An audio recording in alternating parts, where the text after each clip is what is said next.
बता दूं कि 2017 में एक ट्रेलर आया मूवी का, जिसका मूवी का नाम था ग्रे स्टेट। अब इसमें क्या नया है? नया ये था कि जब ये मूवी रिलीज होने वाली थी उसके कुछ टाइम पहले ही डेविड क्लोरी को उसकी वाइफ और उसके बच्चे के साथ गोली मार दी गई। रीज़न रहा होगा कि एक डायरेक्टर को उसकी बेटी और वाइफ के साथ मार दिया जाता है मूवी के रिलीज होने से पहले, और वो मूवी नहीं बनती है। ऐसा क्या दिखाना चाहते थे डेविड उस मूवी के अंदर जो 2017 में आनी थी? लेकिन उसका ट्रेलर ज़रूर आया था और उस ट्रेलर के अंदर ऐसा कुछ दिखाया ज़रूर था जिसमें बताया गया था कि आने वाले टाइम के अंदर लोग एक दूसरे के पास जाने से थोड़ा डरेंगे, यानी कि सोशल डिस्टेंसिंग मेंटेन करेंगे। लोगों को एक घर में कैद कर दिया जाएगा, यानी कि लॉकडाउन होगा। ट्रांसपोर्ट सारी चीज़ें बंद कर दी जाएंगी और कैश बिल्कुल नहीं होगा। उनके बॉडी में एक चिप इंसर्ट की जाएगी, जो जितने भी ट्रांजेक्शन्स होंगे वो सब उस चिप से होंगे। ये तो सिर्फ एक ट्रेलर था जिसमें बताया गया था। बताना तो कुछ और चाहते थे, लेकिन उससे पहले ये मूवी और वो दोनों ही खत्म हो गए। 2017 में ही बिल गेट्स ने बोला था कि एक महामारी आने वाली है जिसके लिए हमें तैयार रहना चाहिए। और ठीक 18 अक्टूबर 2019 को बिल गेट्स ने एक मीटिंग में बोला कि अब जो वॉर होगी कंट्रीज़ के बीच में वो मशीन से नहीं होगी, वायरस से होगी। और अभी आप जानते ही बिल गेट्स को लेके क्या कंट्रोवर्सी चल रही है। आपको लग रहा होगा कि दो वीडियो का आपस में क्या कनेक्शन है। कुछ लोग समझ रहे होंगे, कुछ लोगों को समझ में नहीं आ रहा होगा। तो यहाँ पर एक यू टर्न आता है और मैं आपको ले जाता हूँ 1980 में। 1980 के अंदर एक ऑर्गेनाइजेशन बनी जिसका मेन मकसद था इस पूरी दुनिया में एक पावर होना, यानी कि पूरी दुनिया को एक पावर चलाना। और उस पावर को उन्होंने नाम दिया था न्यू वर्ल्ड ऑर्डर। ऑर्गेनाइजेशन में ज़्यादा लोग नहीं थे, कोई सीक्रेट 100-150 लोग होंगे।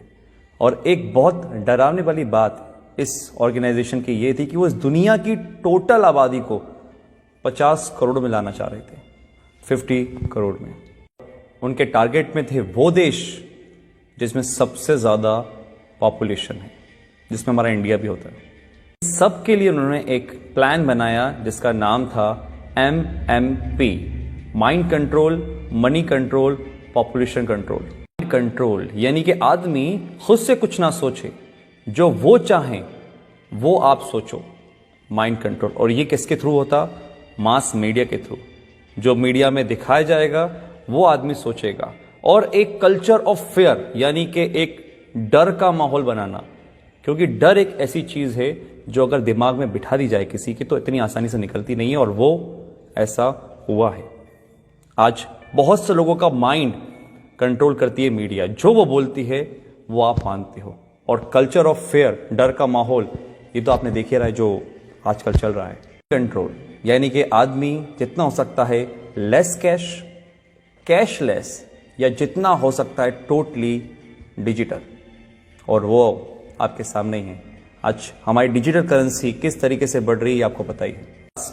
पॉपुलेशन कंट्रोल, और वो कैसे होगी? जिस देश की आबादी बहुत ज़्यादा, जहाँ पे बहुत सारे लोग हैं, क्योंकि एक देश की ताकत उसके लोग ही होते हैं, वहाँ की पॉपुलेशन नहीं होती है। तो उस पॉपुलेशन को कम करना, और आप कम करने का मतलब आई थिंक तो समझ चुके होंगे कि मैं क्या बोलना चाह रहा हूँ। इतनी बड़ी ऑर्गेनाइजेशन चला रहा है, कौन ये सब कर रहा है, ये सब आपको आने वाले टाइम में अंदर पता चल जाएगा। क्योंकि आने वाले टाइम में सिर्फ दो लोग रहेंगे, एक वो जो काम करेंगे, एक वो जो काम करवाएंगे। अगर मैं इसको स्ट्रेट फॉरवर्ड बोलूं तो राजा और गुलाम। एक वो लोग जो इस दुनिया पे राज करेंगे और एक वो लोग जो उन राज करने वालों की गुलामी करेंगे।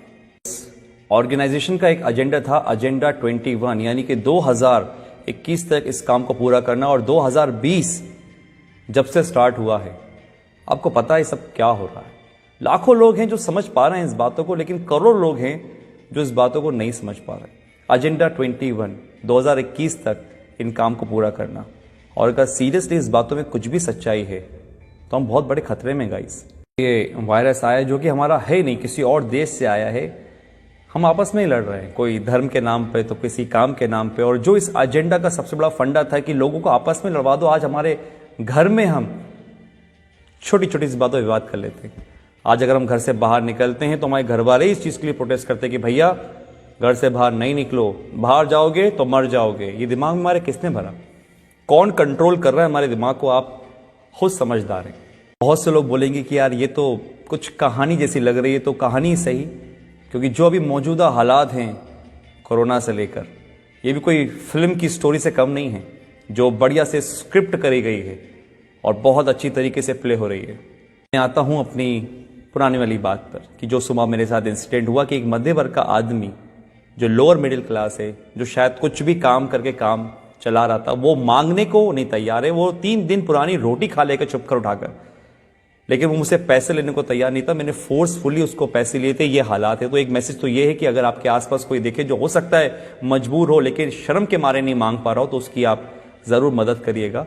इतना तो हम लोग अंदाजा लगा लेते हैं कि कौन परेशान है कौन नहीं। दूसरी बात, अगर ये बात सही है कि जो 1980 में एक एजेंडा चला, एजेंडा 21, डर का बिजनेस, अगर ये सही है तो गाइस आप लोग समझिए, संदीप महेश्वरी, मिस्टर रॉय चौधरी, ऐसे बहुत से लोग हैं, बड़े बड़े डॉक्टर्स हैं जो आपको समझाने की कोशिश कर रहे हैं कि इसका मॉर्टेलिटी रेट बहुत कम है, 0.01%।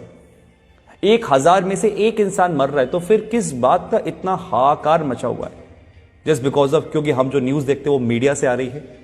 बात वही है, हमारे दिमाग को कंट्रोल करा जा रहा है, हमारे पैसों को कंट्रोल करा जा रहा है। आज हमारे पास इतनी आजादी नहीं है कि हम खुद का काम कर सकें। किसी के कहने पे हम दुकान खोलते हैं, किसी के कहने पे हम दुकान नहीं खोलते। ये हक हमसे छीन लिया गया है, पैसा कमाने का हमसे छीन लिया गया है। हम खुद से आज कुछ नहीं कर सकते। ये कहीं वो एजेंडा 21 तो नहीं? अगर है तो आज डर छोड़िए, अपनी इम्यूनिटी पे काम करिए, दिमाग लगाइए, लॉजिक समझिए। मीडिया क्या बोलती है वो नहीं, आप ये समझिए कि दूसरे जो लोग, लाखों लोग समझ रहे हैं लॉजिकल बात को, उसको पकड़िए, ठंडे दिमाग से सोचिए और फिर फैसला कीजिए कि आपको क्या करना है।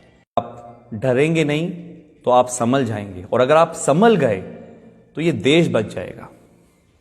Thank you.